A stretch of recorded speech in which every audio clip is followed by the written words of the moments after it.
আসসালামু আলাইকুম। আমরা আজকে এসেছি আমাদেরই কলেজের একজন শিক্ষক ডাক্তার আব্দুল রাজ্জাক। উনি আজকে এখানে ইন্তেকাল করেছে।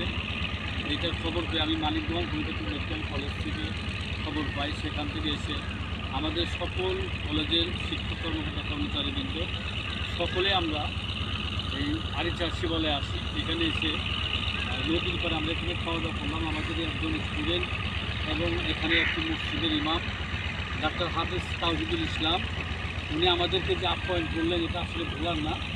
আসলে মানিকগঞ্জ গুলিবাটি মেডিকেল কলেজের সকলকে উনি যে আমাদের আজকে আপ্যায়ন করলো এটা আমরা আজীবন তাকে মনে রাখবো।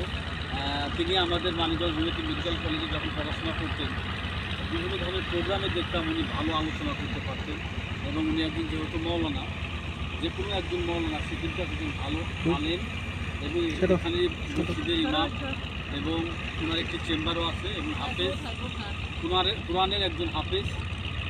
আমাদেরও সৌভাগ্য যে একজন কোরআনের হাফেজ এবং একজন মৌলানা এই ধরনের স্টুডেন্ট আমাদের সারা বাংলাদেশে এবং সবগুলো কলেজের অনেকগুলো স্টুডেন্ট আছে।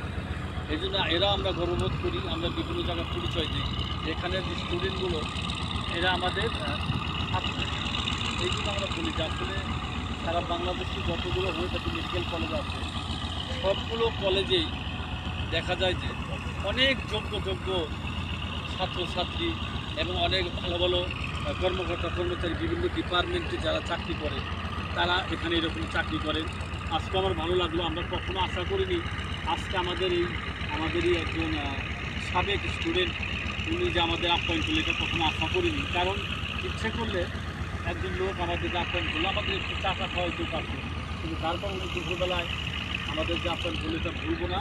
তাকে আল্লাহ যে আরও তার আয় এবং তার রোজগার বাড়িয়ে দেয় দোয়া করি এবং ভবিষ্যতে তার চেয়ে আরও ডেভেলপ হয় সেটার জন্য দোয়া করি। এবং আমরা রাজ্জাক সাহেবের যে জানাজা এখানে এসেছি 5টার দিকে তার জানাজা হবে।